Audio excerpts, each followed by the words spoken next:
Observation 114. The 79th day of Firebloom. The wind rose early today, off the sea, sharp and smelling of brine and flint.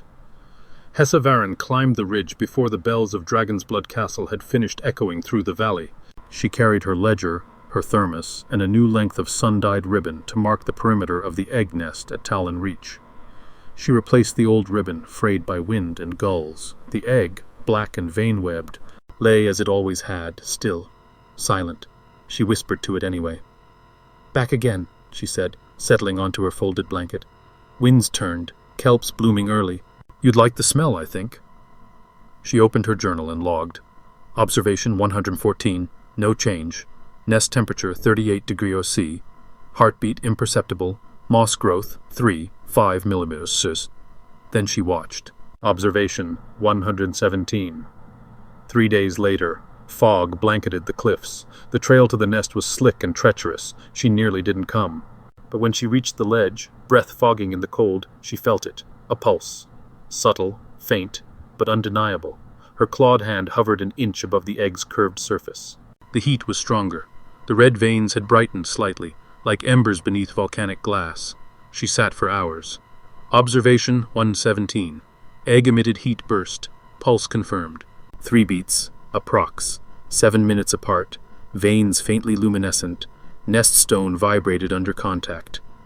That night she couldn't sleep. She dreamed of wings.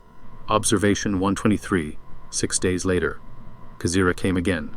This time she brought salted fish, a blanket woven from cliff moss, and a folded letter. "I'm having the high cliffs warded," Kazira said, settling beside her. "You're not the only one watching now." Hessa nodded. "The egg is growing louder," she said. Kazira didn't answer at first. She looked at the egg, eyes narrowed in thought. "We don't know if it remembers us, or if it remembers only what came before." "I don't think it hates us," Hessa said softly. "It listens." Kazira smiled faintly. "Then keep talking to it."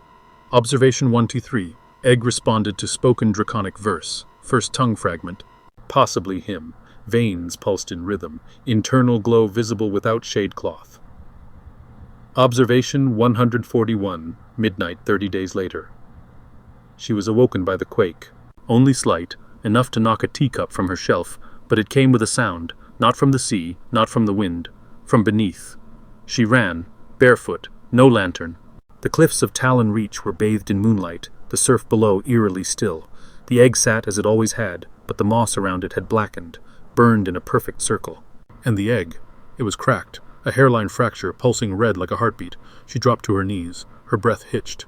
Observation 141, midnight, 30 days later. She was awoken by the quake. Only slight, enough to knock a teacup from her shelf, but it came with a sound. Not from the sea, not from the wind, from beneath. She ran, barefoot, no lantern. The cliffs of Tallen Reach were bathed in moonlight, the surf below eerily still. The egg sat as it always had, but the moss around it had blackened, burned in a perfect circle. And the egg, it was cracked, a hairline fracture, pulsing red like a heartbeat.